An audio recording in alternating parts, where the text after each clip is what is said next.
Bonjour tout le monde. Alors, pour tous ceux qui sont à l'heure, nous allons débuter. Bienvenue à ce webinaire de présentation entourant deux exemples de cas en co-design. Je me présente, Jessica Veillet, je suis agente de concertation intersectorielle pour Société inclusive. Je vais être accompagnée de ma collègue Josée Poulain pour répondre à vos questions dans le fil de conversation tout au long du webinaire. Nos invités aujourd'hui, vous allez le remarquer assez rapidement, ce sont toutes des personnes très engagées et passionnées dans la création de solutions pratiques et utiles pour les personnes vivant avec des incapacités. Tout d'abord, on va entendre l'équipe de mots d'enfants avec Marie Vézina, qui est orthophoniste. Bonjour Marie, qui est orthophoniste, coordonnatrice professionnelle de mots d'enfants au CIUS de la capitale nationale, qui est aussi cofondatrice de l'organisme API Enfance, et Véronique No, qui est professeure en management et entrepreneuriat en santé, qui est aussi cofondatrice d'API Enfance. Bonjour Véronique, merci à vous deux d'être là. Euh, Bonjour. Elles vont nous présenter Mots d'enfants, qui est donc un programme de stimulation du langage pour les jeunes. Ensuite, Andréane Blacotte-Grenier, qui est doctorante en design et innovation sociale. Bonjour, Andréane. Bonjour.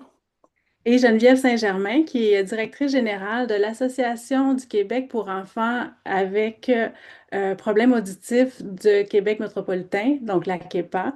Bonjour, Geneviève. Bonjour. Elles vont nous parler de l'outil immersif Comprendre et faire comprendre pour sensibiliser face aux réalités de jeunes en situation de déficience auditive. Alors, sans plus tarder, je vous présente le déroulement de la rencontre, puis je vous informe tout de suite que la rencontre est enregistrée, puis vous allez avoir accès sur notre site web là, dans quelques semaines environ. Alors, une introduction, on va faire une brève introduction de Société inclusive, nos activités. Une introduction sommaire des deux exemples de cas, prendre une quinzaine de minutes pour que vous ayez un aperçu général là, des deux projets.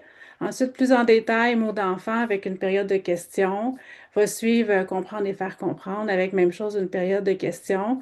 On va terminer avec une synthèse sur les mots-clés, les messages à retenir, pas les mots-clés, les messages à retenir. Et on va prendre un temps pour vous parler de nos prochains événements et d'avoir votre appréciation de la rencontre qui va se terminer à 15 heures.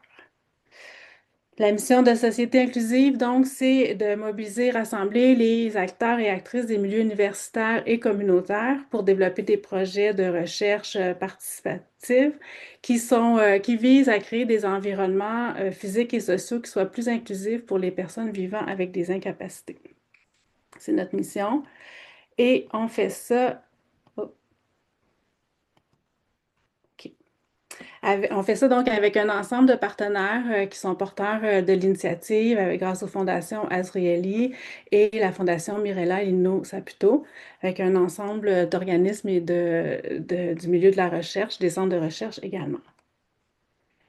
Ensemble, avec ces acteurs-là, on crée donc nos différentes activités. J'ai de la misère avec le changement de diapo. Ce qu'on fait, on finance des projets. Donc, présentement, un appel à projet en cours, que la date de dépôt est le 31 mars. Vous allez voir ça sur notre site web. On fait des activités de maillage, réseautage, la programmation aussi qu'on vous présente aujourd'hui, la programmation annuelle. Il y a un ensemble d'organismes communautaires qui collaborent avec nous, des chercheurs. Et dans les appels à projet, on a accès à des fonds pour faire des leviers financiers avec Mitax. Puis notre programmation annuelle, donc vous êtes des parties prenantes actuellement. On l'a créé avec ces partenaires-là. C'est un parcours d'activité qui se place, qui suit en fait le développement d'un projet de recherche participatif. Puis là, aujourd'hui, on est à l'étape 2. Dans le fond, une fois qu'on a démarré le projet, on a compris la question de recherche, on est en collaboration, mais comment on s'assure que tout au long du projet de recherche, ça soit participatif là, pour l'ensemble des partenaires autour de la table. C'est ici qu'on est aujourd'hui. Alors voilà, je vous laisse maintenant la parole. Je crois que c'est Marie qui va présenter en premier mot d'enfant. Alors, bonne rencontre à tous et à toutes. Merci Jessica. Bonjour tout le monde. Alors, je vais commencer par vous partager mon écran. Donnez-moi une petite seconde. Pas bien long. Je vais vous mettre en plein écran. C'est bon? Est-ce que vous voyez Oui, l'écran? ça fonctionne, merci. Oui, c'est bon? Parfait. OK. Alors, donc, ça me fait plaisir d'être avec vous aujourd'hui. Jessica m'a présenté un petit peu. Là, je suis actuellement orthophoniste au programme Agirto du Continuum du développement global. Donc, vraiment avec des enfants qui ont des difficultés développementales, on va dire, multiples. Puis, je m'occupe, entre autres, du programme d'orthophonie mots d'enfant. Puis, c'est ce qu'on vous présente aujourd'hui. Alors, ben, pour commencer, hein, je vais vous expliquer grossièrement là, d'où ça vient. Puis, j'ai deux cas de figure à vous présenter. Donc, pour commencer, ben voici, ça c'est le petit Elliot.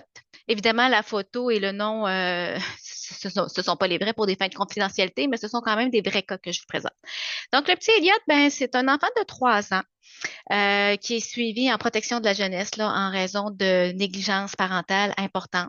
C'est un petit coco qui a des difficultés importantes pour communiquer, à la fois pour la compréhension et l'expression du langage. Le petit loup, ben, il est pas capable de s'exprimer avec des mots. Donc, à la garderie, étant donné que c'est pas facile de communiquer, ben, il a commencé à taper, à crier, à mordre.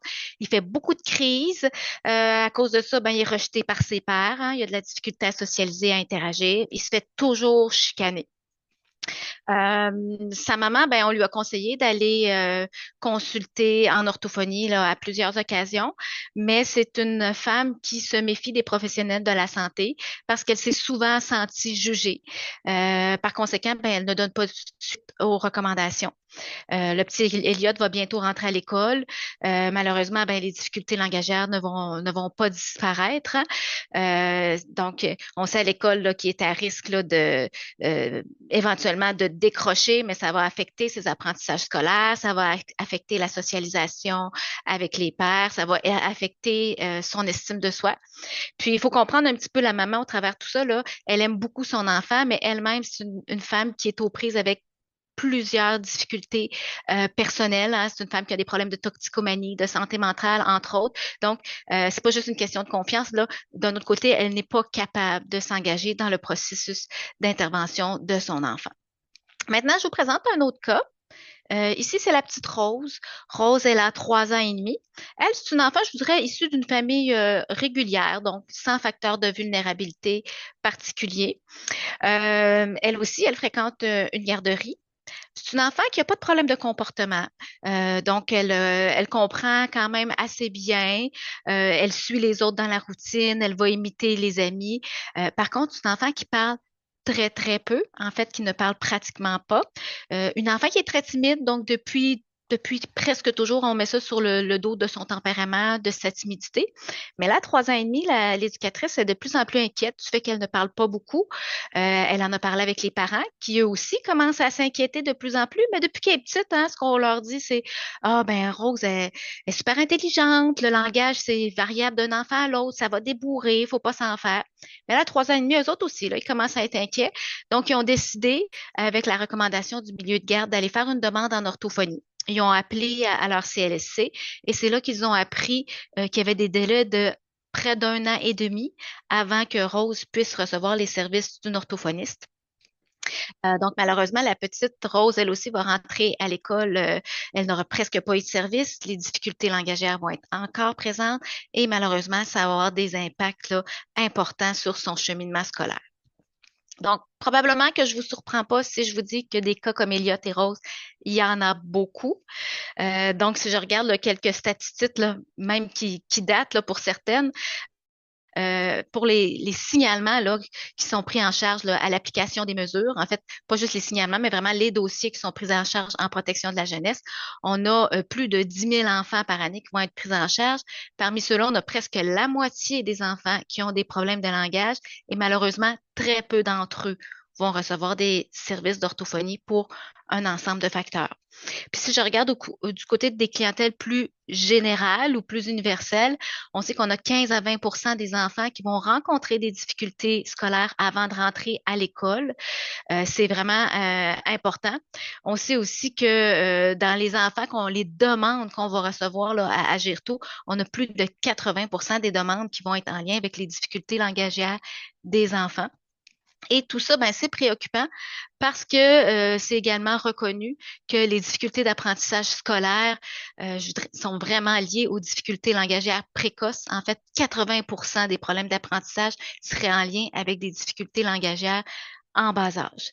Donc, c'est vraiment une situation qui nous préoccupe, d'autant plus qu'actuellement, dans le réseau de la santé et des services sociaux, comme dans le réseau de l'éducation, entre autres, on a des enjeux d'accessibilité aux services parce qu'on reçoit énormément de demandes, mais on n'a pas suffisamment de professionnels du langage pour répondre rapidement aux besoins en offrant l'intensité de services requises. On a des enjeux d'équité.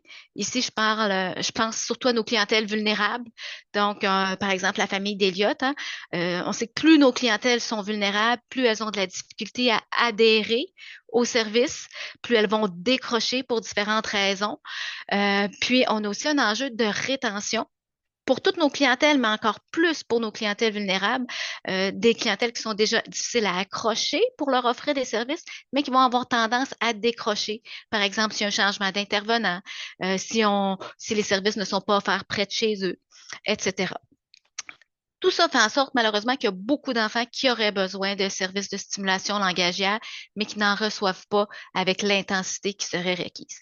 Donc, c'est face à ce contexte-là qu'on a décidé de créer le programme Mots d'enfant. Donc, sans prétention, on n'offre pas de solution miracle, mais on a cherché une nouvelle façon d'intervenir qui nous permettrait de rejoindre plus d'enfants plus rapidement. Donc, vraiment pour pouvoir intervenir précocement. Tout ça sans être obligé de diminuer la qualité des services. On souhaitait développer des formations sur la stimulation du langage qui étaient compatibles avec la télésanté. Donc, on a vu, entre autres, en temps de COVID, à quel point la télésanté pouvait offrir des solutions intéressantes. Puis, on sait qu'il y a beaucoup de familles, de clientèles pour lesquelles c'est difficile d'intervenir en présentiel, par exemple, ceux qui sont en région rurale ou en région éloignée. Puis, on sait qu'on a un contexte quand même avec des ressources humaines et financières limitées et qu'on a beaucoup de rotation du personnel. Donc, on voulait aussi développer une solution qui facilitait la formation du personnel éducatif. Donc, en gros, c'est quoi Mot d'enfant? Ben, on a développé un parcours de formation sur la stimulation du langage, vraiment destiné aux familles, aux parents, pour les outiller rapidement pour qu'ils puissent mettre en place dans leur quotidien les meilleures techniques de stimulation du langage en attendant de pouvoir rencontrer une orthophoniste. Donc, on voulait agir précocement, mais on n'avait pas d'orthophoniste pour former tous ces parents-là. Donc, on voulait vraiment développer une solution qui serait applicable par des intervenants du réseau de la santé et des services sociaux ou d'autres intervenants de proximité, hein, des intervenants qui avaient des contacts privilégiés avec les familles, comme par exemple dans des milieux de garde ou dans des milieux communautaires. Donc, il fallait que ce soit très bon en termes de contenu orthophonique, mais aussi très accessible pour que des intervenants non orthophonistes puissent accompagner des familles. Alors, ce qu'on a fait, en fait, on a développé une plateforme de transfert des connaissances en orthophonie, qui est un genre de guide ou une boîte à outils très complète qui va accompagner les intervenants non orthophonistes dans leurs interventions pour soutenir et aider, outiller les familles. Donc, sur notre application web, hein, notre programme, nous, on ne remplace pas l'être humain. Au contraire, on va miser sur le potentiel des éducateurs terrain, mais on va les outiller avec un programme qui est structuré. Donc, qu'est-ce qu'on a là-dessus? Selon les parcours de formation qui sont choisis là, en fonction du niveau développemental des enfants, on va pouvoir offrir de 3 jusqu'à 7 ateliers, donc des ateliers pour les parents et les enfants ensemble, qui vont être animés par un éducateur du réseau de la santé ou un éducateur d'un autre réseau, par exemple du communautaire. Donc, on se connecte à l'application web avec le parent. Dans les ateliers, en fait, on a toujours accès à des vidéos d'orthophonie. Donc, c'est des courtes vidéos, 3 à 5 minutes environ, très punchées, très vulgarisées, qui donnent plein de modèles d'interaction parent-enfant avec plein de conseils d'orthophonie. Donc, tout ça, c'est très imagé.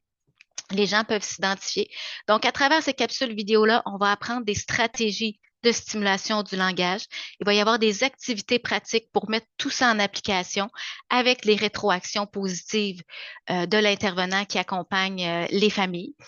Donc, on peut même utiliser la vidéo-rétroaction pour montrer à une orthophoniste qui va être aussi en soutien là, auprès des éducateurs, montrer comment le parent reprend les techniques de stimulation du langage. On a des fichiers de mémoire. Donc, c'est vraiment une boîte à outils qui est très complète pour venir structurer l'intervention. Donc, pour nos clientèles plus vulnérables, comme par exemple là, notre petit Elliot, c'est vraiment une intervention à domicile en individuel qui est privilégiée. Donc, c'est l'intervenant qui va aller à la maison et qui va accompagner la diade parent-enfant en faisant les ateliers. Mais pour des clientèles plus générales qui n'ont pas besoin d'autant de soutien ou d'intensité de service, ben, il y a d'autres modalités offertes. Donc, il peut y avoir des formations de parents en ligne ou en présentiel, des ateliers parents-enfants, par exemple dans une maison des familles, ou il y a même une formule d'apprentissage autonome où les parents peuvent se connecter eux-mêmes à l'application web, visionner les vidéos, répondre à des questions, repartir avec un petit devoir et au travers de ça, ils vont avoir des contacts ponctuels avec un intervenant pour s'assurer là, de leur bonne appropriation des contenus orthophoniques. Donc, le cœur de notre approche d'intervention, c'est vraiment qu'on va miser sur l'effet multiplicateur des intervenants de terrain pour rejoindre plus d'enfants plus rapidement et aussi rapprocher l'intervention des milieux de vie, sortir ça des bureaux d'orthophonie. Donc, initialement, on a vraiment développé pour le réseau de la santé des services sociaux pour la protection de la jeunesse et également pour Agirto, là, qui offre les services 0-5 ans, en collaboration avec le CIUS de la capitale nationale et l'organisme à but non lucratif Happy Enfance, qu'on a créé spécifiquement pour ce projet. Dans une deuxième phase, on est venu élargir pour que ce programme-là puisse s'appliquer également dans le réseau de l'éducation. Donc ici, je parle des services de garde éducatifs à l'enfance, que ce soit en installation ou en milieu familiaux. On va parler même des maternelles, surtout 4 ans, mais maternelles 4-5 ans. Puis on va parler des organismes communautaires également qui offrent des services aux jeunes enfants et aux familles. Donc, c'est un projet là, qu'on a fait en collaboration, entre autres, avec le Centre de transfert pour la réussite éducative du Québec et qui a été financé par le ministère de l'Économie et de l'Innovation. Puis, dans une troisième phase, bien, on est venu adapter les parcours de formation mots d'enfant aux clientèles autochtones. Donc, ça aussi, c'est un gros projet là, qu'on a fait, entre autres, avec le soutien du ministère de la Santé et des Services sociaux. Donc, pour vous donner une idée de grandeur rapidement, donc en date du 31 janvier 2026, Mots d'enfants a réussi à rejoindre, dans le fond, à offrir des services à plus de 10 000 enfants. On aura bientôt 1500 intervenants qui sont formés pour accompagner des familles. On est implanté dans 16 établissements de santé et services sociaux, dans 135 organismes communautaires, dans 12 régions administratives au Québec. On est essentiellement au Québec et au Manitoba, en fait, à la grandeur de la province au Manitoba. Euh, on débute là, de l'implantation en Alberta, également à l'île de la Réunion. Et nos programmes sont offerts intégralement en français et en anglais, et également partiellement en Innu et Mun via notre projet d'adaptation pour les familles autochtones. Donc, c'est un gros travail qui se poursuit, pardon.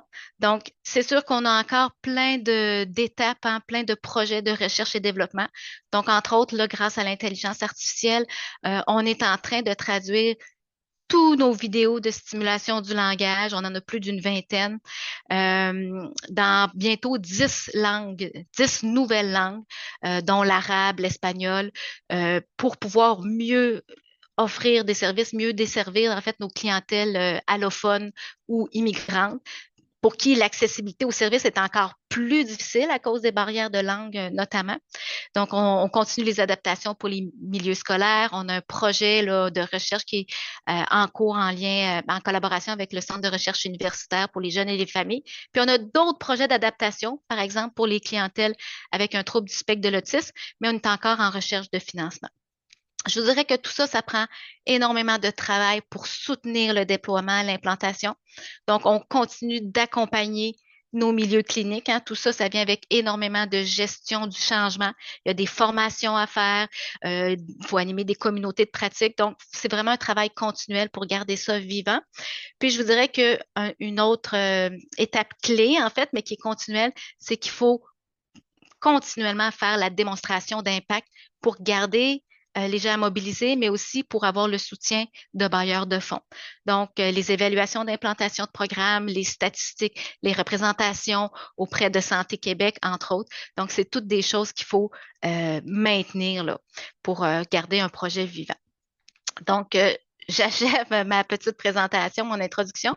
Si vous êtes intéressé à en savoir plus, je vous invite à aller voir notre site web.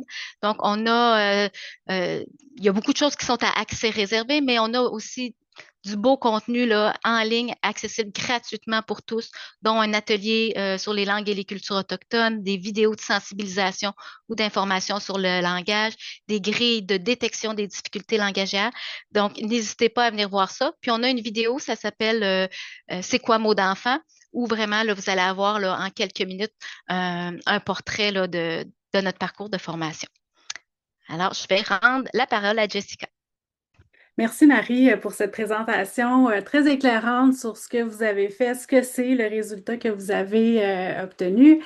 Et on va faire une parenthèse avant d'aller dans le détail de votre démarche de co-design, puis on va regarder du côté de l'équipe de comprendre et faire comprendre. Andréane va prendre quelques minutes pour faire aussi une brève introduction sur qu'est-ce que c'est que votre outil que vous avez développé. À toi, Andréane. Oui, je vais partager mon écran. Voilà, attendez. Tu me permets, Andréane, je vais peut-être te dire après 5 minutes. Oui, probablement que... Attendez, je vais juste simplement... Est-ce que comme ça convient? Parfait. OK.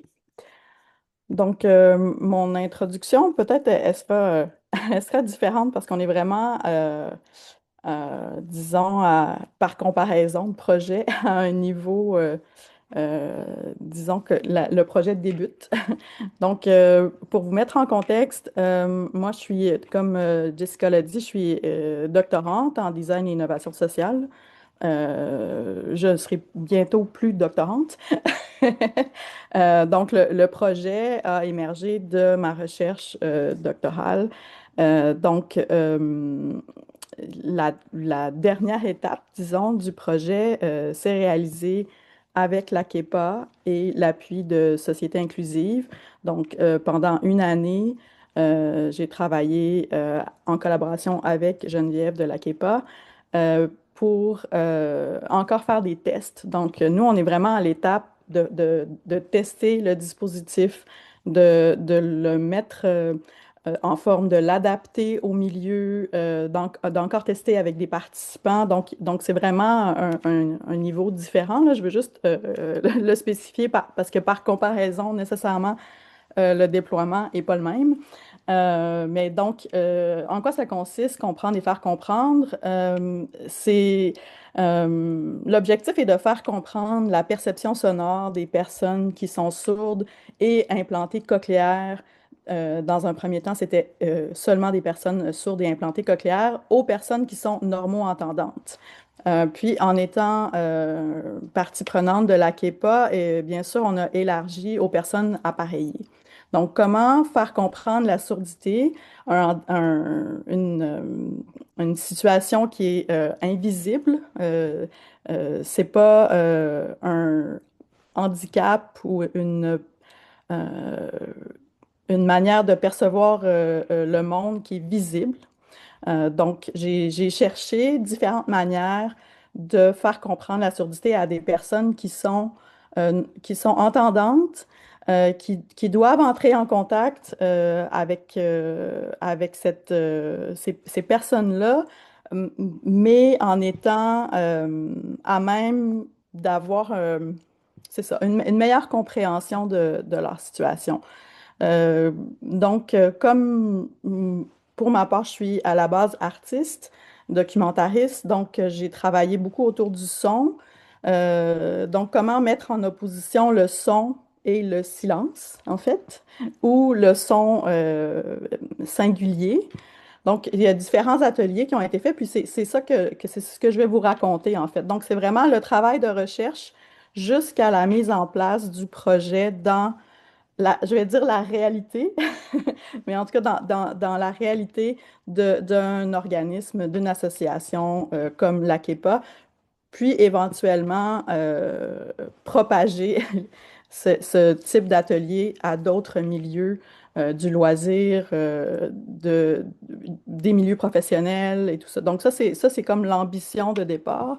Donc ce que je vais vous dire, vous raconter tout à l'heure, c'est vraiment le maillage entre la recherche, le travail terrain et les personnes qui sont en situation de déficience auditive. Comment on les a intégrés à la recherche pour qu'ils soient vraiment une source d'apprentissage, d'information, de partage.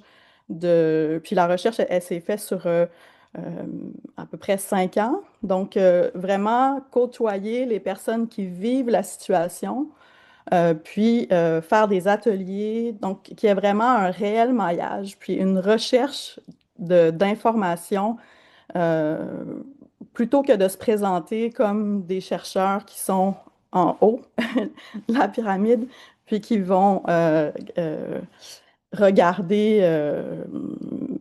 Donc, j'ai cherché à ce que ce soit plus euh, moins hiérarchique, disons. Donc c'est ce que je vais vous expliquer. Donc, le projet en tant que tel, donc comprendre et faire comprendre, qu'est-ce que c'est de construire un film à partir de questionnaires et d'ateliers de design fiction. Je vais vous expliquer tout à l'heure ce que c'est. Donc, à partir de ces ateliers-là, aller chercher le plus d'informations pour construire un film qui ressemble à la réalité des personnes qui vivent une déficience auditive pour, le, pour arriver vraiment à rendre cette réalité-là en images et en son. Donc, plusieurs ateliers sur plusieurs années, des échanges, des tests, des tests vraiment d'écoute en groupe, en diade, dans différents contextes aussi. Puis le film en tant que tel est visionné à travers le casque Oculus, donc ce que vous voyez sur l'image qui est là. Puis vous remarquez que la personne qui est là, c'est Marguerite, qui est elle-même implantée cochléaire. Donc elle a participé d'une façon très concrète depuis les réflexions sur le film jusqu'au tutoriel qu'on a réalisé avec elle. Donc elle a vraiment participé à chacune des étapes en étant libre de donner son opinion, ses perceptions, de parler de sa vie, en fait, de personnes en situation de déficience auditive, de sa vie scolaire, de sa vie familiale. Donc, on va chercher vraiment dans toutes les sphères de la vie. Euh, mais l'objectif final, c'est de promouvoir une participation sociale des personnes. Donc, c'est pas seulement un but scolaire ou académique, c'est vraiment de participer à la société. Donc, pour ne pas être isolé, donc même à travers la recherche, à travers le projet, je pense que les participants ont évolué dans leur propre relation à leur situation et à leur singularité auditive, pardon. Donc c'est ça. Je sais pas si je m'arrête ici. Geneviève, je ne sais pas si tu voulais ajouter un peu là, de détails sur ce que j'ai dit ou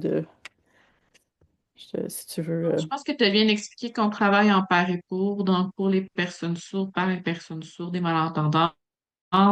Notre objectif, là, c'était vraiment de, tu sais, provoquer une transformation sociale. On est un organisme communautaire, donc on n'offre pas juste des services, on est aussi là pour expliquer la situation de surdité, puis un peu briser les préjugés, les barrières, puis les incompréhensions. Fait que nous, on avait besoin d'un outil qui était tangible, facile d'utilisation pour faire comprendre autant au corps professoral qu'aux équipes écoles, qu'aux activités de loisirs, les camps de jour, la réalité vécue par les personnes, parce qu'il y a beaucoup de préjugés en disant que parce que l'enfant est appareillé, il l'entend comme une personne normo-entendante, un peu comme ce que font les lunettes pour une personne myope, mais c'est pas ça la réalité. Donc, c'était vraiment pour conscientiser les personnes parce qu'il y a eu vraiment des événements très malheureux ces dernières années, et au Québec et à l'international, là, auprès de personnes sourdes là, qui ont malheureusement perdu la vie par manque d'accessibilité des installations, là, installations sportives ou urbaines. Donc, Merci pour ces précisions puis votre présentation. Andréane, tu voulais-tu rajouter un mot? Non, ça va. Je pense que je vais présenter tout à l'heure de façon peut-être plus linéaire le projet. Excellent.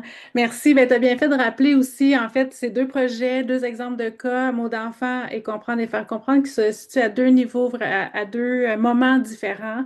Le mot d'enfant, c'est un projet là, qui est à portée nationale maintenant. Puis on aspire peut-être tous à ça. Mais on va voir, c'est un bel exemple de cas à présenter. Véronique, à toi la parole on va aller dans le détail du processus, de comment vous êtes arrivés. Excellent, merci beaucoup Jessica. Ça sera pas long. J'essaie d'avoir l'accès à la présentation. Voilà. Vous voyez bien? Oui, parfait. Yes, excellent. Donc, comme Jessica l'a dit tantôt, moi, j'ai un petit peu un double chapeau, là. Donc, je suis directrice générale d'Appui Enfance, mais également, je suis maintenant professeure à l'UQAM en entrepreneuriat et en management. Et je suis encore aussi étudiante au doctorat, là, comme Anne-André, et comme Andréane. Donc, j'essaie de terminer cette année, mais mes recherches portent justement sur le déploiement des innovations dans le réseau public de la santé, puis j'utilise le cas de mots d'enfant comme cas d'étude. Donc, c'est un petit peu ce que je vais vous présenter aujourd'hui, mais également, on va croiser ça avec l'expérience de mots d'enfant. Donc, je vais essayer de vous décortiquer comment est-ce que ça s'est développé, c'est quoi le processus qui permet le co-design d'une innovation, puis qui réussit d'être déployé à grande échelle. Je le sais, au tout début, Jessica t'a parlé justement qu'on travaillait plus en amont, tu sais, dans la cohésion entre les personnes et tout ça. Moi, c'est tout un volet aussi que j'ai regardé, mais lorsqu'on travaille en amont, il y a des étapes qu'on doit faire très, très tôt, puis c'est un petit peu là-dessus que je veux vous amener puis à réfléchir. Donc, puis Jessica, n'hésite pas de m'arrêter là, si jamais je dépasse. Donc, ici, ce qu'on a, c'est le processus d'innovation qu'on voit typiquement dans la plupart lorsqu'on fait de l'innovation technologique en collaboration avec le réseau public, la santé ou des réseaux publics. Donc, essentiellement, on divise d'habitude en 4 étapes. Puis, c'est pas mal ce qui sculpte, on va dire, nos projets en général. Fait qu'on a une étape d'initiation qui nous amène à définir un petit peu le projet et tout ça. Marie en a parlé tantôt un petit peu aussi. Tout un volet recherche et développement, un volet mise en œuvre où on essaye l'innovation dans un terrain réel, puis un volet exploitation où on bénéficie des résultats d'un projet. Donc, dans le cadre de mots d'enfant, ce qu'on voit, c'est qu'au tout début, il y avait une innovation administrative. Là, on appelle ça une innovation de processus d'affaires qui était plutôt papier. Là. Donc là, on voit là, tu sais, des cartables, des papiers, des procédures et tout ça. Donc, ça restait dans le CIUS de la capitale nationale pendant quand même plusieurs années, comme on voit ici. Puis on voit ici, en réalité, que ce genre d'initiative-là n'était pas juste présent dans une équipe au CIUS de la capitale nationale. Essentiellement, celle-là était pilotée par Marie Vézina avant de faire le projet mots d'enfant dans l'équipe de protection de la jeunesse, mais également au sein du CIUS de la capitale nationale, il y avait aussi plusieurs autres équipes qui avaient des innovations similaires. Donc, d'autres innovations de processus d'affaires, des formations de parents qui étaient données par des orthophonistes ou des éducateurs. Et ça, on voyait ça également dans la majorité des établissements de santé du Québec, ainsi que dans plusieurs organismes communautaires. Donc, ce sont toutes sortes d'initiatives qui ont été souvent créées avec des fonds publics, qui fonctionnent localement, mais qui ont un déploiement très limité, souvent à une seule équipe, à certaines personnes, et qui reposent essentiellement sur des personnes. Puis ça peut être un excellent service. On voit aussi de la capitale nationale, on a utilisé ce genre de démarche-là depuis très, très longtemps, puis desservi des centaines de personnes avec ça. Mais l'enjeu, c'est que lorsqu'on a des gens qui s'en vont, comme par exemple dans un organisme communautaire, quelqu'un qui portait le projet et tout ça, ben on perd l'expertise, on perd la main finalement pour donner ça, puis le résultat n'est pas nécessairement le même. En plus de ça, souvent, c'est des initiatives où on n'a pas vraiment de validation scientifique. Je vais vous en parler un petit peu plus tard, mais ça fait en sorte qu'on n'est pas certain du résultat là, de l'intervention qui est donnée. Donc, ça, c'était aussi juste la capitale nationale. Et puis là, lorsque justement on a commencé à penser au projet Mots d'enfant, je vais vous expliquer un petit peu plus la chronologie des étapes tout de suite après. Ce qui est arrivé, c'est que justement, ces innovations administratives-là ont été tranquillement abandonnées, puis remplacées par une autre innovation, on va dire, de processus d'affaires, parce que Mots d'enfant, là, c'est sûr qu'il y a un volet technologique et tout ça à Mots d'enfant, mais moi, ce que je dis tout le temps, c'est que Mots d'enfant, c'est 20% de l'innovation technologique, puis 80% du reste, c'est l'innovation de processus d'affaires. Puis Marie Vézina, je te vois qui est cachée, mais si tu as de quoi à dire, n'hésite pas aussi d'interrompre. Donc là, ce que je vois, parce que Marie, elle est vraiment experte, elle connaît tout. Donc, n'hésite pas. Donc, ce qu'on voit ici, c'est que aussi, lorsque j'ai fait mes recherches de doctorat, ben, ce qu'on a vu, c'est que normalement, dans le processus d'innovation de produits, ben, on développe un produit, puis on le met en œuvre. C'est ce qu'on fait dans le réseau de la santé, dans la majorité des cas. Puis on l'utilise. Mais tout le volet de déploiement à plus grande échelle, en réalité, c'est qui le porte? Il n'y a personne qui le porte. Donc, dans le fond, nos recherches ont relevé qu'en réalité, dans le cas de mots d'enfant, on a vraiment eu une autre étape qu'on appelle, nous, on l'a appelé l'étape de dissémination. Donc, qui était vraiment des actions particulières liées au déploiement de l'innovation. Pourquoi est-ce que c'est une étape séparée? C'est parce qu'on le voit que ça a affecté en réalité la façon dont on a modelé le projet, la façon dont on a conçu l'innovation. On a pensé l'innovation mot d'enfant dès le début dans une vision de mise à l'échelle. Et ça, c'est quand même particulier, puis je vais vous expliquer un petit peu tantôt comment ça s'intègre dans un processus de co-design. Donc, ici, je vous l'avais promis, je vous fais juste une brève historique là, des différentes étapes parce que par la suite, on va parler du financement, comment est-ce qu'on fait pour organiser les choses autour de ce projet-là. Donc, je vous explique brièvement. Donc, si je fais une chronologie inversée là, du tout début, donc au Coopératon, c'est une compétition d'innovation sociale qui a eu lieu en 2019. Marie, ça faisait 5 ans qu'elle expérimentait, là, on l'a vu tantôt, tout en jaune ici, là, une innovation administrative, donc qui fonctionnait bien aussi de la capitale nationale, mais qui n'était pas supportée par, justement, que lorsqu'elle partait en congé de maternité ou qu'il y avait de la rotation de personnel, ben, tout était à refaire tout le temps. Donc, on a fait une petite équipe à l'origine, et Marie et moi, on se connaît bien, c'est pour ça qu'on a travaillé ensemble. Moi, je ne l'ai pas dit, mais je suis ingénieure mécanique de formation, donc je ne suis pas du tout orthophoniste, mais mon expertise, c'est de partir d'un projet, faire justement aller chercher les ressources, mettre les gens ensemble, puis faire en sorte qu'on réussisse de collaborer pour mener un projet à bien. Donc, c'est pour ça qu'avec Marie, m'avait présenté un petit peu le pitch donc, qu'elle vous avait fait au tout début. Puis, on a formé une équipe pour régler, en fait, ce problème-là, puis là, c'est peut-être utopiste, mais de façon durable, de façon pérenne, puis réussir de démocratiser ces outils-là à l'échelle du Québec, voire du Canada, voire du monde. Donc, c'est ça. Au départ, on a participé à une compétition qui s'appelle le Coopératon. On a rapidement gagné au niveau provincial, puis au niveau du Canada aussi, ce qui a donné une grande réputation au projet et ce qui nous a permis, de monter rapidement au sein du CIUS à la capitale nationale. Donc, la décision, ben, dans le fond, l'idée de projet a été vraiment rapidement supportée par Marie, par les patronnes, les patrons, les collaborateurs de Marie, puis la confiance qu'il y avait en elle a fait que ça a monté. Puis, on a pu présenter le projet au directeur général adjoint. Et lui, en réalité, a décidé d'embarquer dans le projet, puis de dire, ben, moi, j'embarque, mais ça prend quelqu'un, tu sais, pourquoi ça prend quelqu'un pour porter le projet. Donc, nous, à l'époque, on était prêts. On a proposé la création d'un organisme à but non lucratif, comme Marie a dit tantôt. Cet organisme-là, ça a été créé spécifiquement pour développer et déployer le programme Mots d'enfant dans le temps, donc de façon pérenne. On a choisi le format d'OBNL parce que ça correspondait mieux à nos valeurs. Pour nous, les connaissances de mots d'enfant, ça venait du réseau public de la santé, donc on voulait que ça revienne au réseau public. Puis, tu sais, ça a quand même été je veux dire, un grand levier là, depuis qu'on travaille avec le CIUS de la capitale nationale, de voir comment les gens se sentent interpellés, vu que c'est justement tout ce qui développe, tout ce qui participe, ça contribue finalement à la connaissance à tout le monde, en fin de compte. Donc, c'est ça. En 2020, on a créé Happy Enfance. Vous vous rappelez, il y a eu la pandémie également à ce moment-là, mais ça créé en fait un contexte, des opportunités où il y avait des ressources un petit peu plus disponibles au CIUS de la capitale nationale en orthophonie.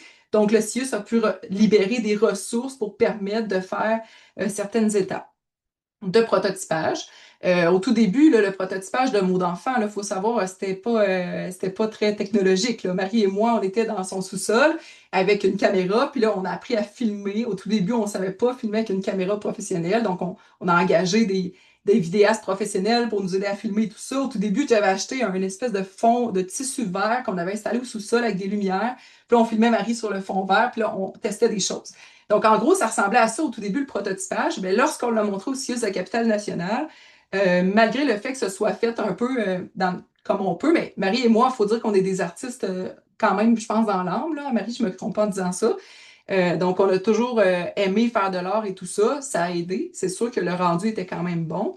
Lorsqu'on a montré le projet au CIUS de la capitale nationale, le PDGA a dit, ben, Le problème avec mots d'enfant, c'est qu'on a le goût d'avoir un enfant avec des difficultés de langage. Donc, en gros, ça a été bien reçu, même si c'était vraiment un prototype. Là, nous, on était super stressés, mais ça a pris du courage. On a montré ça, puis ça a été super bien reçu. Et là, le CIUS a décidé de réinvestir des ressources. Quand on parle de ressources, ce ne sont pas des ressources financières, ce sont vraiment des ressources humaines, donc essentiellement le temps de Marie. Puis c'est quand même des ressources substantielles. Je vais vous montrer ça tantôt. Donc, ce qui a démarré en réalité une première phase de co-développement avec différents comités d'orthophonistes, mais pas juste des orthophonistes, des éducateurs, des éducatrices, toutes sortes de personnes au niveau aussi du design des trajectoires de services, au niveau des gestionnaires également. Donc là, ça a parti une roue, là, puis il y a plein de choses qui sont emballées là-dedans et les gens ont été très, très optimistes. Puis je dis optimiste, mais il y a toujours eu des enjeux, là. Honnêtement, co-développer, travailler sur une nouvelle innovation, c'est toujours difficile, là. Donc, il faut se faire les dents, là. Nous, on a trouvé ça très difficile. Véronique, Oui, je t'interromps, il resterait 5 minutes. oui, j'accélère. Donc, ici, ce qu'on voit, c'est que j'ai mis un petit design ici, là. À l'automne, à l'été 2021, on a signé une entente de collaboration avec le CIUS de la capitale nationale qui est venu définir justement les bases de collaboration. C'est super fondamental. Je vais vous montrer un peu ce qu'il y a là-dedans après. Puis, on a été aussi certifié pratique de pointe qui a duré pendant 2 ans, ce qui a octroyé plein de ressources au projet.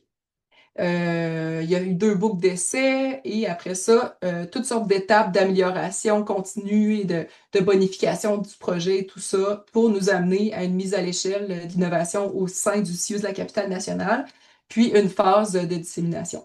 Là, ce que j'ai écrit ici, là, c'est qu'en fait, ce processus-là de produit, là, ça a l'air super linéaire, mais en réalité, c'est pas linéaire, là, en fait, parce que ce qu'on voit, c'est que même pour nous, on a eu, pour réussir de faire survivre le projet, là, il y a eu plusieurs boucles d'itération. Puis Marie en a parlé tantôt, on a développé en santé, en éducation, avec les communautés autochtones en sécurisation culturelle. Mais tout ça, en réalité, ce sont des boucles qui s'ajoutent au projet en itération pour réussir à avoir un outil, une intervention qui est meilleure, qui est plus structurée, puis qui répond mieux à davantage de clientèle. Donc, ce qui ressort de mes recherches, là, c'est essentiellement une dizaine de mécanismes de collaboration qui permettent de réaliser ces projets-là. Aujourd'hui, je voulais vous en présenter 5. Je vais voir qu'est-ce que je suis capable de faire. Donc, d'abord, puis ça, moi, je pense que c'est peut-être la plus importante, là. D'abord, lorsqu'on fait un projet d'innovation en collaboration avec beaucoup de personnes, différents groupes d'intérêt, différentes logiques de travail, puis qu'on veut le déployer dans un milieu complexe, la première chose à faire, c'est de planifier la diffusion. Donc, qui fait quoi, quand, puis pourquoi. Le pourquoi est super important. Moi, quand je présente un projet, je passe 60, sur 1 heure, je vais passer 40 minutes à parler du projet, pourquoi on fait ça, puis 20 minutes, qu'est-ce qu'on fait. Donc, essentiellement, il faut adhérer à une même vision commune, puis quand on est sur la même vision, ben, après, on arrive à mettre en place des choses. Est-ce que vous avez des questions sur la présentation de mots d'enfant? Vous avez vu les différentes étapes, l'importance de travailler en amont, avoir une vision pour la mise à l'échelle. Ben, peut-être que moi, je pourrais en poser une. Oui. Euh, de quelle manière parce que là, on voit comme la structure puis la chronologie du projet. De quelle manière le co se présente? Comment vous avez communiqué ou échangé ou comment êtes-vous allé chercher de l'information auprès des personnes, soit des parents ou même des enfants, là, mais donc de quelle manière vous avez, vous avez alimenté votre recherche? Oui, ben en fait là, ici c'est beaucoup c'est surtout les intervenants terrain là qui ont permis de construire ça. Une des particularités du programme Mots d'enfant, contrairement à beaucoup de projets qui vont partir de la recherche puis qui vont essayer de descendre vers le terrain, ben nous c'est une initiative qui est partie du terrain. Puis après ça, on a essayé de monter puis d'essayer de trouver des chercheurs pour travailler avec nous et ça a été toute une difficulté à faire. Par contre, on était vraiment collés sur le terrain, puis les cliniciens terrain sont en contact à tous les jours avec les enfants, les parents, les familles. Donc, il y a quand même toute une expertise clinique, puis on a travaillé vraiment là avec les éducateurs, les orthophonistes, également les familles. C'est sûr qu'on a quand même, nous, on a collaboré avec notre BPE, qui est notre bureau du partenariat avec l'usager. Donc, via la collaboration avec le bureau de partenariat partenariat avec l'usager, on a, tu sais, au travers des étapes, on a présenté ce qu'on faisait à des parents pour avoir leur feedback, pour voir si ça leur parlait, si c'était bien vulgarisé. Même chose quand on a fait aussi des sondages d'appréciation, euh, surtout dans la phase d'implantation puis d'évaluation d'implantation de programme, là, mais on est allé chercher le feedback des parents, des bénéficiaires, là, dans le fond. En fait, on est allé chercher le feedback des orthophonistes, il y a un rôle d'orthophoniste conseil. On est allé chercher le feedback des éducateurs qui offraient directement l'intervention aux familles. On est allé chercher le feedback auprès des parents qui recevaient l'intervention aussi. Puis ça, je vous dirais, on l'a fait au début, dès la phase de prototypage, mais on fait ça annuellement. En fait, on a encore des sondages d'appréciation que systématiquement on propose aux familles de compléter à chaque fois qu'on termine un programme mot d'enfant. Et à chaque année, c'est analysé de façon rigoureuse, puis le processus là, d'amélioration continue là, se fait là, continuellement. Là. Oui. Juste une petite... est-ce que vous avez tenté d'aller chercher des gens qui ne sont pas usagers? Parce que ceux qui sont déjà dans la boucle, on peut aller chercher leur feedback, mais des personnes, par exemple, dans la présentation au départ, vous avez défini des personnes qui ne vont pas faire appel au service. Donc, c'est cette population-là, ou je sais, est-ce que vous avez tenté de... Ben, en fait, dans la phase de prototypage, au début, on a présenté à toutes sortes de gens là, qui OK. étaient, oui ou non, des usagers là, en santé et services sociaux. Mais entre autres, on a testé, oui, c'était des usagers, mais des usagers en protection de la jeunesse qui, eux, n'avaient pas fait de demande en orthophonie. Puis on a différentes trajectoires de services là. Je dirais que ce qui est notre plus gros utilisateur de mots d'enfant, ça reste Agirto, parce que c'est là que les gens vont faire des demandes en orthophonie. Mais on a implanté un bout de temps en protection de la jeunesse, puis on implante dans ce qu'on appelle les services CIP, services intégrés en périnatalité et en petite enfance, programme GED, jeunes en difficulté, puis Élan Famille, qui est notre programme d'intervention en négligence, donc avec des familles qui elles-mêmes n'ont pas fait de demande en orthophonie, mais que via des intervenants, par exemple, qui ont des préoccupations par rapport aux enfants, même si les parents n'ont pas fait de demande en orthophonie, on va quand même leur proposer le service dans une approche de prévention-promotion. Là, je pense que je vois que Véronique s'est reconnectée, hein? Tout à fait. Est-ce Donc, que ça répondait quand même à la question, Andréane? Oui? OK, Oui, merci. oui, oui, c'est parfait. Merci beaucoup. Je suis désolée, j'ai été totalement éjectée. Jessica, tu dis que tu me laisses 4 minutes? Ben oui, je C'est pense ça? que les gens veulent Ok. vraiment entendre le détail de votre projet. Marie, si tu veux, tu as des questions dans le chat que tu C'est pourrais ça, j'allais répondre, dire, je c'est pense, ça. directement. OK. Super, Donc, merci. tantôt, ce que je vous disais, c'est qu'on parlait de déploiement. Une des choses qui est vraiment essentielle je suis désolée là, on revient là-dessus, là. Marie, merci aussi pour d'avoir animé pendant ce temps-là. Donc, ce que j'expliquais, c'est que lorsqu'on vient faire un projet, lorsqu'on vient entamer un projet, l'entente de collaboration entre les différentes organisations est super importante. Elle permet de définir les rôles, responsabilités, le partage de propriété intellectuelle, même si on est dans l'économie sociale, il faut penser au partage de la propriété intellectuelle, c'est ultra important dès le départ. Les droits de commercialisation advenant le cas où il va en avoir, l'accès à la technologie, les rôles et responsabilités des différents partenaires dans la diffusion, puis les ressources en recherche, en validation scientifique. Qui va payer? Comment on va le faire? Lorsqu'on travaille avec le réseau public, c'est le fun. On a accès aussi à des réseaux de recherche, des réseaux de chercheurs. Donc, comment on va pouvoir en bénéficier, etc., etc. Mais lorsqu'on travaille avec un établissement de santé, ça peut être long. Donc, au CIUS de la capitale nationale, nous, ça nous a pris environ 2 ans. Donc, du moment qu'on a commencé à discuter de tout ça, il y a plein de joueurs qui ont été impliqués. Sauveur, qui était Axelis à l'époque, qui était Axelis à l'époque. Donc, le CIUS de la capitale nationale et tout ça. Donc, il y a beaucoup de personnes environ. Il faut planifier entre 80 à 150 heures de travail, je pense, environ pour chacun des parties sur environ 2 ans. Un truc, c'est vraiment d'aller vers le moins. Sur l'entente, là, on vise le moins de collaborateurs possible. Parce que sinon, c'est complexe, là. Donc, ceux qui n'ont pas besoin d'être dedans, on les ajoute pas, on s'en tient à l'essentiel. Mais il faut quand même, dès le départ, planifier vraiment des volets de déploiement. Euh, donc, ensuite de ça, dans l'entente de collaboration, il y a des choses qu'on va parler. On ne pourra pas tout fixer. On va monter des budgets.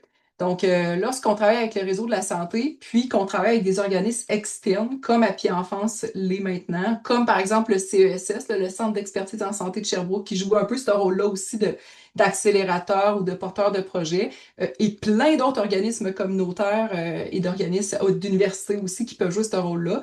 Donc, en gros, lorsqu'on a deux partenaires qui sont dans différents réseaux, ben, on peut bénéficier des financements dans différents joueurs. Donc, ce qu'on fait, c'est qu'on vient comme tisser une carte des financements possibles pour réussir à aller chercher le meilleur de tout. Donc ici, je vous ai listé un petit peu ce qui existe, mais je vais vous expliquer plus concrètement, ben, un exemple, comment est-ce que Mots d'enfant a été tissé, sa palette de financement. Donc, vous allez voir, c'est quand même complexe, mais si vous avez besoin de la présentation après, là, ça va me faire plaisir de la partager, Jessica. Donc, en gros, lorsqu'on est venu initier Mots d'enfant, au tout début, là, on était extrêmement pauvres, là, on n'avait rien, là, donc, puis le Mot d'enfant a été créé sur il y a une opportunité, hein, c'était la COVID, là, on ne pouvait pas attendre, moi j'étais à la maîtrise, Barry était disponible, on n'aurait pas pu attendre 2 ans ou 1 an que le projet soit financé en déposant un financement. Des fois, il y a une opportunité, il faut la saisir, il faut y aller. Mais ça fait qu'on n'a pas un financement initial ou des demandes qui ont été déposées pour financer toute une infrastructure puis un projet. Donc, on est allé chercher un petit peu de financement par-ci, par-là, essentiellement des bourses de stage, des prix, là, le coopératon. Puis, on a fait un prêt personnel d'une coupe de 1 000 $ pour acheter des ordinateurs, des caméras, des trucs comme ça. En plus de ça, évidemment, il y a eu des grosses contributions en nature du CIUS de la capitale nationale. Là. Donc, ce projet-là aurait jamais pu être fait là, sans leur contribution. Puis du bénévolat, donc bénévolat, énorme bénévolat. Là. Donc, évidemment, au tout début, Marie et moi, puis plein d'autres personnes, le conseil d'administration, on a fait beaucoup, beaucoup d'heures. Donc, ça s'additionne au montage financier.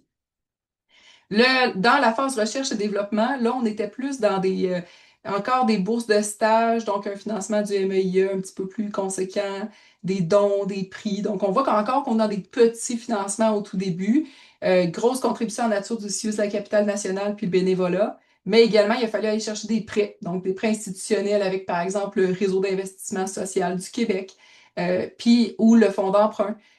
Puis malheureusement, il a fallu également qu'on fasse des prêts personnels. Donc, on a carrément remis, tu sais, nous, on se faisait payer en salaire, mais on remettait notre salaire à Appui Enfance pour pouvoir payer les salaires des stagiaires, par exemple. Puis en plus de ça, il y a des administrateurs qui ont fait des prêts personnels, des prêts ponts, etc., etc.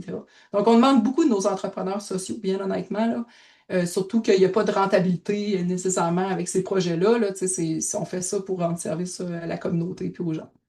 Donc, dans la mise en œuvre, là, ça commence à coûter plus cher. On a eu un gros financement du Fonds du Grand Mouvement, donc un don institutionnel, c'est comme ça que je l'appelle. Les municipalités, nous autres, la Ville de Québec a été un partenaire incroyable, là, qui nous ont vraiment soutenus dans des endroits clés. Là. Sans eux, on aurait fermé plusieurs fois. Des contributions en nature, du bénévolat encore. Dans la phase d'exploitation, là, ce qu'on voit, c'est qu'en fait, il n'y a plus de financement quasiment, là, puis ça prend du temps. Hein. Des fois, moi, j'appelle ça comme, c'est un peu comme le goulot d'étranglement. Là, tu sais, à un moment donné, ça ne peut pas aller plus vite que ça, un projet. Il faut que ça passe par le goulot. Donc, il faut que ça s'expérimente, il faut que les gens le vivent sur le terrain. Mais là, nous, dans l'organisme, là, il faut quand même payer nos gens. Là, donc, il y a des salaires et tout ça. Moi, à l'époque, j'étais toute seule comme employée. Mais je ne travaillais pas, j'avais laissé tomber mon travail d'ingénieur pour ça. Donc, pour réussir de me payer, ben, j'ai amorcé un doctorat. Donc, j'ai reçu des bourses de doc, puis j'étais payée là-dessus, puis je faisais Appui Enfance en même temps pour réussir de soutenir Marie. Puis Marie, elle, et toute une grosse équipe était mobilisée au CIUS de la capitale nationale. Mais nous, à l'extérieur, à Appui Enfance, il n'y avait pas grand-chose à faire. On était comme en soutien, puis en soutien technique. Puis après ça, dans le volet déploiement, ben là, il y a les ventes sont venues soutenir en réalité notre déploiement, mais ce qu'on voit, c'est que malgré tout, c'est dur d'avoir des ventes en santé, c'est très, très long, donc c'est dur de venir avoir quelque chose de durable. Beaucoup de contributions en nature encore aussi au CN, encore des subventions pour le déploiement, puis malheureusement, il a fallu qu'on ait cherché 2 autres prêts encore là, l'année passée pour réussir de faire survivre l'organisme, même si ça fait 5 ans, maintenant 6 ans cette année qu'on existe. Puis en plus de ça, ben, ce qu'on a fait, c'est pour réussir de soutenir l'organisation, il a fallu qu'on aille chercher, qu'on diversifie le projet. Donc, on est allé appliquer sur des financements dans le domaine de l'éducation pour diversifier les clientèles pendant que le réseau de la santé n'était pas prêt. Donc là, on est allé chercher de l'argent en R&D pour financer l'organisme puis maintenir, dans le fond, nos employés puis nos gens là. Donc, on a fait des projets financés par un PSO en innovation sociale, beaucoup de contributions en nature, bénévolat de tous nos partenaires et tout ça. Puis puis un petit peu de vente là, maintenant qu'on fait avec ces volets-là. Puis encore un autre projet en sécurisation culturelle avec des appels à projets du ministère de la Santé, etc., etc. Là, j'ai pas rajouté tous les financements là-dessus. Là. Il y a des financements en recherche un petit peu qu'on a reçus par-ci, par-là, mais essentiellement, vous pouvez voir un peu le portrait général de comment se sculpte un projet puis une structure de financement.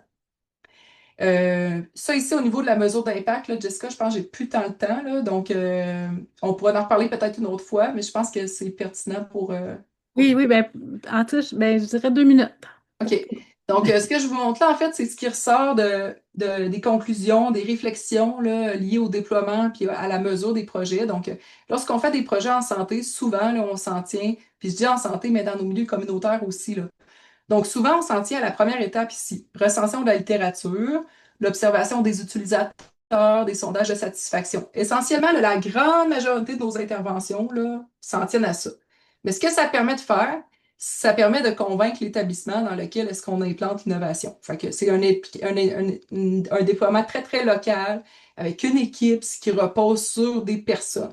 Donc, ça peut être suffisant pour convaincre, mettons, un chef d'équipe, voire même une direction générale d'un établissement de santé, mais souvent, ça ne fait pas partie du plan stratégique, tu sais, ça ne va pas faire partie des trajectoires de service. Ça peut, mais tu sais, c'est plus facile de laisser tomber une pratique quand on a du changement de main-d'œuvre, puis Dieu sait qu'on en a en santé. Donc, c'est publié dans des publications internes, des rapports, des trucs comme ça. Puis, des fois même, il y a des publications dans des communautés de pratique provinciales et tout ça. Mais essentiellement, il n'y a pas d'effort ou d'argent qui est mis vraiment dans la diffusion. Donc, avec Mots d'enfant, on a eu la chance de devenir une pratique de pointe où il y a des ressources significatives qui ont été investies dans l'évaluation des plantations, qui a été faite aussi à la capitale nationale. Donc, il y a eu un guide destiné à l'implantation dans les autres établissements de santé qui a été produit par le CIUCN avec des milliers, un millier de personnes au total, c'est qui a fait Mots d'enfant, pas toutes dans l'évaluation d'implantation, des mesures de performance. Idéalement, si vous êtes capable de vous attacher au tableau de bord des PDG, là, ça c'est génial. Nous, on n'a pas été capable parce qu'il n'y a pas vraiment d'indicateurs encore liés à Girto, mais ça aurait été vraiment préférable. Puis des évaluations provinciales. Fait que là, nous, on est en train de monter un rapport provincial des satisfactions avec tous les établissements de santé pour démontrer le bénéfice. Mais en gros, avec minimum l'évaluation d'implantation qui était à l'extérieur d'Appui Enfance. Ah, puis on a aussi des chercheurs qui ont fait de la recherche avec le groupe de recherche du Renard, par exemple, avec le CITREC, avec le l'INRS. Donc là, on produit de la littérature grise, peut-être quelques articles qualitatifs essentiellement. Bien, ça permet de convaincre essentiellement les autres établissements de santé, d'autres établissements d'adopter l'innovation. Ça permet une certaine diffusion. Puis si on veut une adoption vraiment au niveau provincial, bien là, ça prend, puis là, je voyais tantôt quelqu'un de l'INES, là, mais ça prend en réalité des études, beaucoup plus des méta-études, ça prend des études vraiment d'efficacité clinique. Donc, on est dans, par exemple, l'étude qui est faite avec le CRUGEF. Donc là, on voit que on est dans des publications plus quantitatives, publications scientifiques et tout ça. Puis nos établissements gouvernementaux sont beaucoup structurés là-dessus, donc ça prend ça. Fait que ce tableau-là est vraiment essentiel, je pense, pour tout porteur de projet, parce qu'au départ, on doit évaluer. La première chose qu'on doit se dire, c'est quand on fait un projet, c'est quoi la portée de l'innovation que je veux avoir. Puis en fonction de ça, ben, je vais pouvoir voir c'est quoi j'ai besoin de faire comme planifier, comme évaluation, puis tout ça.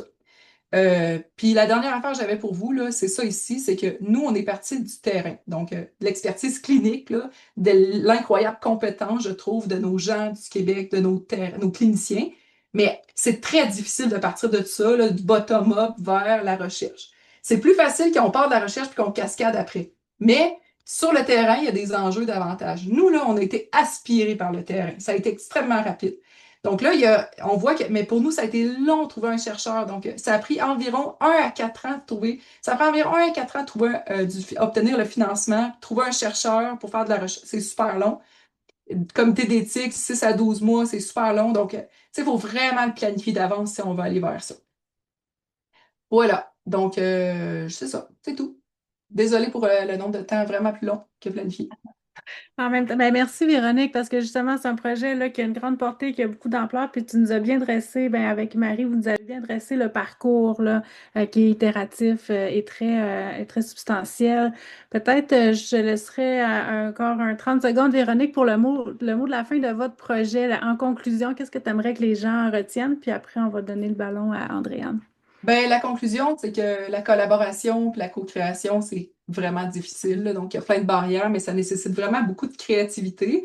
Puis pour ça, ben, des fois, il faut aller chercher des gens à l'extérieur. Tu sais, comme moi, je n'étais pas dans le réseau de la santé, puis j'avais pas du tout les mêmes soucis que toute l'équipe à Marie et tout ça, mais des fois, ça créait des opportunités, puis des discussions, tu sais, puis on voyait un petit peu plus plus large, des fois, je vais dire, d'aller chercher cette diversité-là. Ça prend de la créativité. Puis la deuxième chose, c'est comme j'ai dit, quand on veut faire un déploiement, dès le départ, au jour 1, il faut en parler. Nous, depuis le jour 1 qu'on fait Mots d'enfant, on l'a toujours dit, l'intention, c'est d'avoir une croissance, une portée beaucoup plus grande que le CECN. Donc, il faut modéliser, il faut concevoir un projet en fonction de ça. Donc, il faut regarder les besoins à l'extérieur du milieu d'implantation. Donc, il faut vraiment que ça fasse partie de la conception d'un projet. Voilà. Merci. Puis on va pouvoir enchaîner justement avec comprendre et faire comprendre qu'ils ont fait aussi cette démarche-là d'arrimage, qui sont encore au début. Alors, merci beaucoup, Véronique et Marie. À toi la parole, Andréane, en ouvrant ton micro. La classique. Donc, je vais commencer rapidement la présentation parce qu'il n'y a pas beaucoup de temps. Donc, moi, j'ai décidé de diviser ça ou de guider la présentation par 4 questions. Donc, qu'est-ce que c'est comprendre et faire comprendre? Comment le projet répond aux besoins formulés par le preneur? Donc, la KEPA dans ce cas-ci.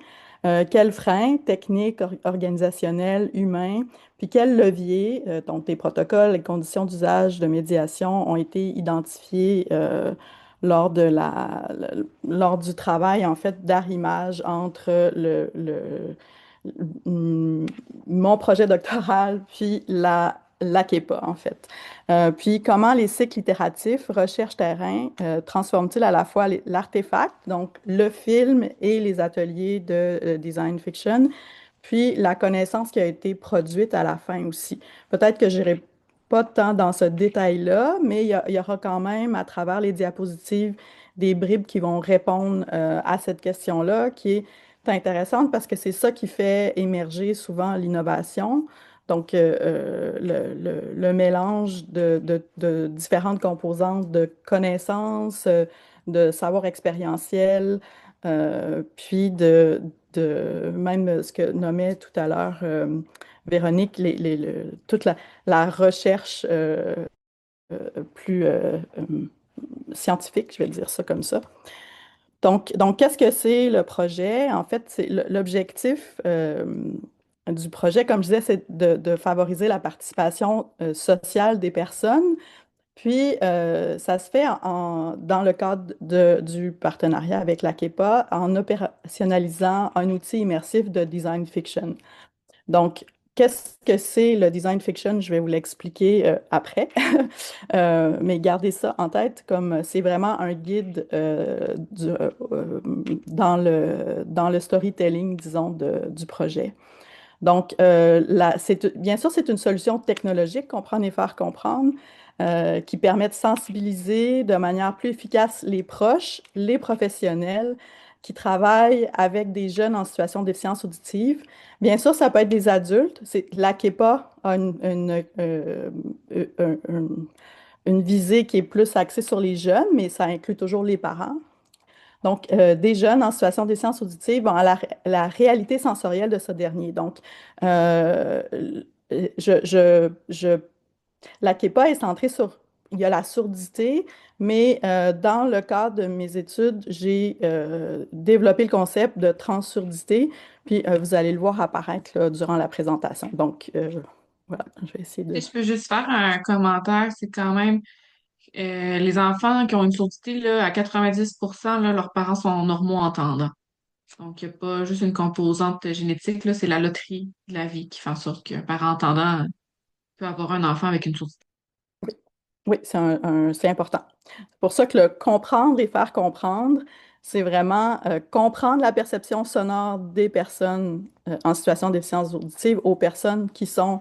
Puis quand on parle d'un parent, ben ça peut créer des distances ou des défis, en fait, là, de compréhension.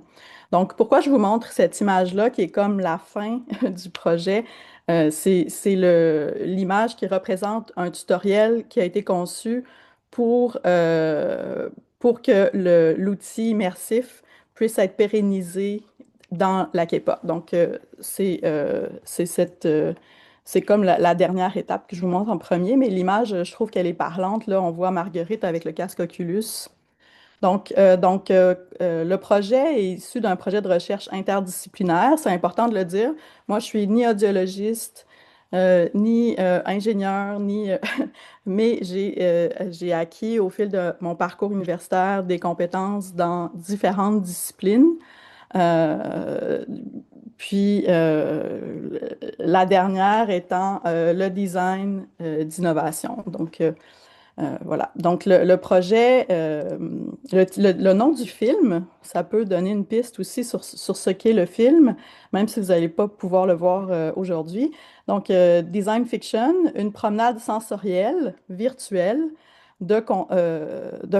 en contexte de transsurdité dans un environnement urbain. Donc, voilà. Puis, je vais pas... Vous aurez accès aux diapos après, là, mais comme j'ai pas beaucoup de temps, je vais essayer d'avancer un peu pour que vous puissiez avoir vraiment euh, une entrée sur les notions, puis comment émerger le projet avec des... Je voyais tantôt les budgets, là. Moi, j'étais pas dans les milliers de dollars, là, j'étais dans les centaines de dollars, si je fais la carte. J'ai eu un financement de la Ville de Québec pour faire une soirée dans la première étape du projet où j'étais encore à l'étape de chercher quel était le meilleur moyen pour faire comprendre aux personnes normo-entendantes cette singularité auditive-là. C'était une soirée de design fiction dans laquelle les personnes venaient. Donc, les personnes, c'est vraiment les passants venaient entendre une musique en live, puis une musique enregistrée en deux temps, avec leurs oreilles, puis dans un deuxième temps avec des bouchons. Ce qui permettait d'avoir une discussion à la suite de l'écoute, euh, de comparer l'expérience sensorielle qui avait été vécue, en fait. Le design fiction, c'est un peu ça, c'est c'est de faire vivre une expérience sensorielle, puis d'avoir une discussion par la suite en groupe pour échanger, confronter des positions. Dans le cadre des recherches, en fait, différentes, je me suis demandé comment on peut faire vivre cette expérience. Est-ce que c'est seulement par le visuel? Donc, vous voyez ici, j'ai fait imprimer avec Crispin, un bio-ingénieur, des idées de prothèses nouvelles. Ensuite, à la Chambre Blanche, j'ai conçu un vibropode. Donc, c'était des tests. Est-ce que c'est par la vibration qu'on peut diriger? En tout cas, il y avait toutes sortes je ne pourrais pas aller dans le détail, là, mais de recherche vraiment au niveau du design, de l'expérience sensorielle. Il s'agissait de définir quelle expérience sensorielle pouvait mettre euh, les personnes normo-entendantes dans une condition pour percevoir la même perception sonore que les personnes en situation de déficience auditive. Donc, ça a été un peu ça le projet, là, le parcours, disons, les différentes étapes. Je ne peux pas les détailler, mais vous voyez un peu, on est parti de quelque chose de très matériel, visuel, pour se rendre jusqu'à une expérience de film 360. Vous voyez ici, là, c'est un peu le maillage des différentes disciplines, des différents concepts qui ont été utilisés, jusqu'à des auteurs de philo, de philosophie, Whitehead. Il y a eu vraiment tout une, mon Dieu, j'allais dire une tempête d'idées. C'est un peu drôle que ça me semble. Qui a été, puis des tests où il y a eu des allers-retours entre l'art, le travail sonore, la philosophie. Donc, il y a eu différentes étapes au projet. Puis, j'en suis arrivée, où je suis, un jour, j'ai découvert le travail de Guyaudet avec le DevSpace, le concept de DevSpace que vous voyez ici. Le DevSpace, c'est un travail d'architecte, en fait. Attendez. J'aime pas les choses linéaires, mais là, je vais vous avancer ici. DevSpace. Donc, le DevSpace, qu'est-ce que c'est? C'est l'accumulation de 5 perspectives de perception de l'espace, donc l'espace sourd, Donc, l'aspect périphérie, la transparence, la réflexion, la vibration, puis le plus intéressant, la perception partagée de l'espace. Donc, percevoir l'espace par les autres êtres humains. Donc, ça, c'est un des concepts. Vous pourrez retourner voir, là, mais parce que j'ai vraiment comme l'impression que j'ai pas tant de temps. Puis, le design fiction, donc ce que je vous disais à la suite. Andréane, Oui. Andréane, tu sais, ça va bien, là, tu as encore un 15 minutes. OK. Oui, Ouais. OK, c'est correct, parce que j'ai comme vu qu'il y avait... donc, je vous disais que le design fiction était un fil conducteur durant tout le projet. Donc, la posture du design fiction, c'est de proposer des scénarios spéculatifs visant à stimuler la réflexion, donc l'échange en groupe, voire le débat autour d'une problématique émergente. Dans ce cas-ci, c'est comment faire percevoir la déficience auditive à une personne entendante. Donc, puis parce qu'il est question il n'y a pas de limite, en fait, quand on fait de la fiction. Donc, le design fiction permet vraiment de nourrir des visions multiples, de ne pas avoir de limite avec les idées, en fait.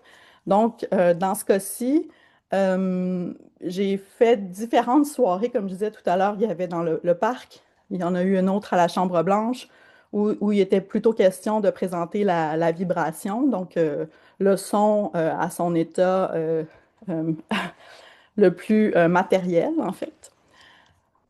Voilà, Oups. Donc, ici, donc, je vais revenir un peu en arrière, juste pour reprendre le fil. Ici, voilà. Donc, vous vous rappelez la chronologie, les différentes idées. Donc, là, bien sûr, il s'agit de surdité, mais il s'agit surtout, dans le cas de la recherche, de surdité appareillée. Donc, la spécificité des personnes qui sont implantées cochléaires, c'est qu'elles ont deux états. Donc, quand elles ont, même plusieurs en fait, c'est un continuum. Donc, quand elles ne portent pas leur implant cochléaire, elles n'ont pas accès au son. Puis quand elles portent l'implant cochléaire, ben, elles entendent d'une certaine manière. Et c'est ça qu'on a tenté de définir avec les participants, en fait. Qu'entendez-vous, puis comment percevez-vous le son dans l'espace? euh, dans différents espaces surtout, parce que dans une foule, dans un spectacle, à l'école, à la maison, donc tout ça. Donc, étant donné que l'implant cochléaire donne l'opportunité, tantôt Véronique parlait d'opportunité, ben, pour moi, j'ai vu en fait que l'implant cochléaire était l'opportunité d'avoir accès à une perception sonore très large, en fait, dans une même personne. Donc, le fait d'aller euh, m'informer puis étudier la perception sonore des personnes implantées cochléaires, ça donnait accès à toute une variété de perceptions sonores dans une même personne. Puis cette personne-là étant dans multiples contextes, donc, même si c'était une étude qualitative, on avait accès en fait à une grande variété d'informations.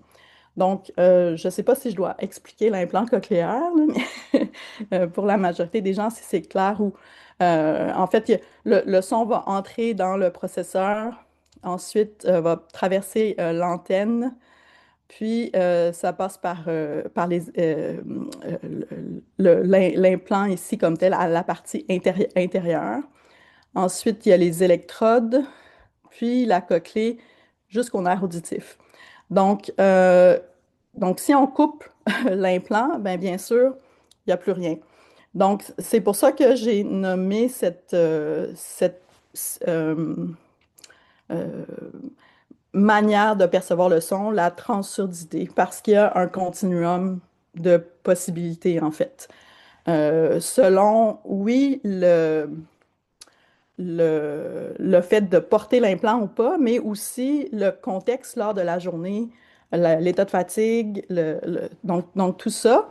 Puis, pourquoi je vous présente ça ici, c'est que j'ai vraiment cherché au départ les différents contextes, en fait, dans lesquels une personne sourde va évoluer, mais des contextes euh, conceptuel. Donc, tout ce qui allait avoir un effet sur la perception sonore. L'acoustique, l'urbain, le son, le bruit, les matériaux, les difficultés auditives, même l'orthophonie ou dans le sens des différences langagières, par exemple. Euh, donc tous les éléments ont été euh,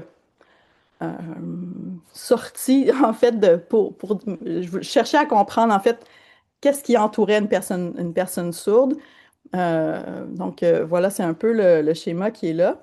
Puis ça va mener à la suite, qui est ici. Vous voyez le schéma qui est là. Vous allez le revoir plus loin. Oups. Euh, excusez-moi.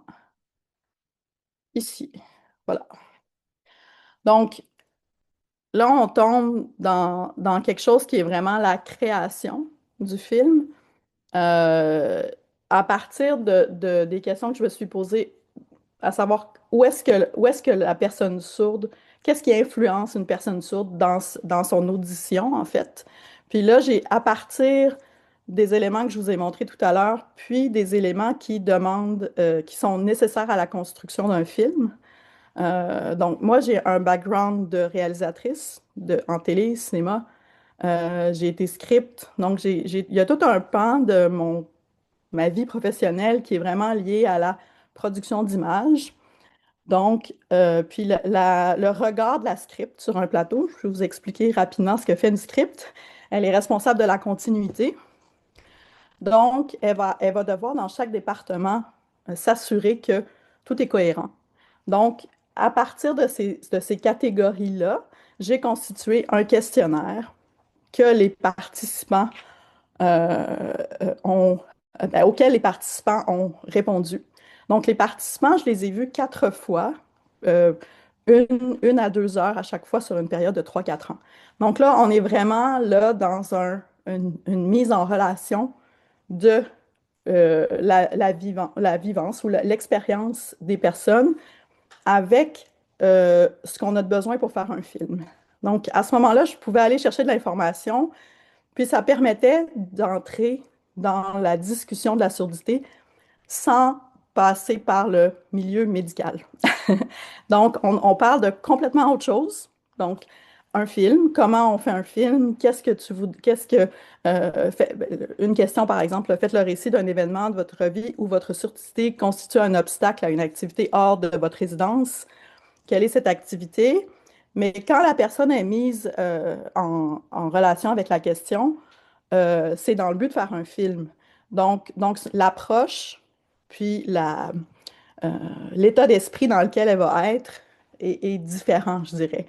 Ça permet de recentrer, même de percevoir sa surdité à travers ses vêtements, des accessoires, des interactions, un lieu, une trame sonore. Donc, ça permet un peu de rentrer dans la construction de la fiction en discussion pendant un certain temps, là, 1 heure, 2 heures, selon les rencontres. Il y avait différentes étapes. Puis, c'est des questions qui sont très ouvertes. Donc, euh, les participants avaient euh, tendance à aller chercher dans des ressentis très intimes, en fait, par ces questions-là.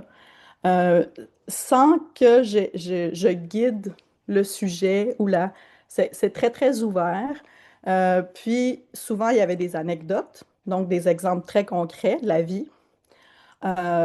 vie en communauté, de la vie seule, sur la sécurité. Il y a des thématiques qui sont sorties, la sécurité des femmes, par exemple. Bon, c'est un enjeu pour les personnes qui vivent avec une surdité. Donc, il y a toutes sortes d'éléments. Puis, à partir de toutes ces informations-là, là, je ne vous ferai pas ma défense de thèse, là, ça va être bientôt, mais j'ai constitué une matrice là, qui est un autre élément que je n'ai pas inclus ici, mais ça permet vraiment de faire un croisement d'informations entre du très, très concret et de l'intangible. Parce que euh, quand on fait appel au savoir expérientiel, bien, euh, on ne sait pas sur quoi on va tomber, en fait. Les gens peuvent amener toutes sortes d'informations, des angles différents, comme je disais, des choses plus intimes, euh, des frustrations, donc il y a beaucoup d'éléments qui vont être intéressants à mettre en film par la suite. Voilà. Donc, c'est un peu ça le type de question. Là, je vais reculer. Je suis vraiment désolée. J'ai la difficulté avec la linéarité. Ma pensée est très, vous l'avez peut-être remarqué. Donc, donc, là, je vais revenir très terre à terre. Ça, c'est des images du film, puis de la façon, en fait, vous voyez dans le coin en haut, il y a quelqu'un qui teste le film, puis on documentait vraiment le test du film en filmant, puis en enregistrant tout, en fait. Donc, il y a des discussions très longues, très intéressantes. Puis, les images, les autres images, c'est des images qui sont tirées du film. Donc, ben, j'ai eu la chance d'aller tourner des images en France parce que, là, je n'en ai pas parlé, mais dans le cadre de la recherche, c'est le piéton sourd qui était le persona. Donc, le piéton dans la ville en contact avec l'urbain. Donc, j'ai tourné à Paris, qui est une ville dans laquelle il y a différents types de sonorités. Puis, ça permettait d'entrer aussi dans d'avoir accès à une fiction un peu, à peu près tout le monde connaît la Tour Eiffel. Donc ça permettait d'entrer dans la fiction d'une façon intéressante. Puis, bien sûr, là, je vous le dévoile, mais il y a des parties qui étaient plus tournées à Québec. Donc, j'ai été chercher une situation qui est ressortie des participants, qui est celle du 5 à 7. Ça aurait pu être toutes sortes de situations, loisirs. Bon, mais là, j'avais besoin une situation auquel tout le monde peut se connecter. Donc, le 5 à 7 ou le groupe de personnes qui parlent et avec une gradation de son. Souvent, ça augmente avec le temps, donc de plus en plus fort. Euh, j'ai une image. Ah, c'est celle-là que je veux vous montrer. Donc, je vous ai dit, je réponds aux 4 questions, mais vous allez voir, elles sont un peu éparpillées. Mais donc, j'ai travaillé avec un logiciel, il y a un aspect plus technique euh, pour reproduire le son qui est perçu par les personnes qui portent un implant cochléaire. Comment on fait ça? Ben, c'est à partir du discours des personnes euh, qui portent elles-mêmes l'implant, qui m'ont raconté, je vais dire, leur vie. Puis, j'ai travaillé avec un logiciel qui permet euh, de spatialiser le son d'une certaine façon. Puis on a fait 3 trames sonores. Mais en fait, la première est silencieuse, la deuxième est, je vais dire, entendante. Puis la troisième, c'est une spéculation, ce qui fait entrer dans le design fiction, dans la fiction sonore. Donc, qu'est-ce qu'une personne implantée cochléaire entend? Puis en écoutant les trois, mais ça permet, avec les mêmes images exactement, de prendre conscience de l'importance du son dans notre vie, en fait, comme personne entendante. Puis le film, c'est ça qui fait, en fait, ce qui est important, c'est de déclencher la réflexion. Qu'est-ce que ça fait quand notre manière de percevoir le son est singulière ou ça est différente? Donc, juste ça, c'est pour ça que les ateliers du départ où j'utilisais seulement des bouchons avaient cet aspect-là du design fiction puis de la confrontation, de la discussion, parce que l'audition est un sens qu'on ne comprend pas tous, en fait. Donc, on a très peu de compréhension de ce que ça signifie de ne pas entendre ou d'entendre différemment. Donc, dans le film, il y a une gradation. Il y a différentes situations et des environnements urbains qui sont variés. Puis, ça permet puis là, je peux répondre à la question 4. Donc, comment les cycles itératifs? Mais en fait, il y a eu des allers-retours parce que euh, j'ai posé des questions. Ensuite, j'ai été tourner des images. Puis ensuite, on est revenu avec ces images-là, puis une certaine trame sonore, puis on l'a fait écouter et regarder aux personnes implantées cochléaires dans un premier temps. En fait, on a fait des modifications par rapport à leurs commentaires. Ensuite, on est revenu à un autre moment d'écoute, mais là en dyade ou en triade. Donc, avec des parents, des amis, euh, avec un protocole assez rigoureux quand même, parce que dans le cadre de la recherche, là, c'était donc les personnes venaient avec une personne significative pour qu'il y ait discussion entre eux après avoir regardé le film. Puis, même des gens qui étaient mariés depuis des décennies ont réussi à comprendre dans ces discussions-là la réalité de l'autre personne, en fait. Il y a vraiment des choses très intéressantes qui ont émergé. Ce que fait l'artefact, en fait, c'est que ça permet d'avoir un point d'ancrage commun pour partager une, une situation, puis ensuite euh, pouvoir avoir une discussion, émettre des opinions, puis aller dans des discussions où normalement on va pas nécessairement quand on est dans un souper de famille. Donc ça permettait vraiment de qu'il y ait un échange entre les personnes. Puis aussi, peut-être que ça soit moins tabou parce qu'on parle d'un troisième élément. C'est pas notre perception qui est confrontée ou donc c'est le film. Donc il y a une forme de détachement là, qui était intéressant. Puis avec les retours que j'ai eus des participants sur le prototype, ça fait évoluer aussi la forme en fait de présentation. Andréane, Combien de temps? Il me reste oh, un peu. Oups. t'avais-tu terminé? OK, c'est ça. Ben, Là, on je arrive peux à faire une 3 synthèse heures. parce que oui, ici, 3 heures. Et Donc, on va lancer un petit sondage pendant ce temps-là, pendant ta synthèse, ça te parfait. dérange. D'accord. Donc ce qui a été intéressant de travailler avec Geneviève de l'AKEPA et les personnes, des usagers, en fait, c'est que dans un deuxième temps, mais là, j'ai pu sortir de la recherche plus universitaire, puis j'ai pu euh, tester le dispositif avec d'autres personnes qui ont des relations variées à la surdité.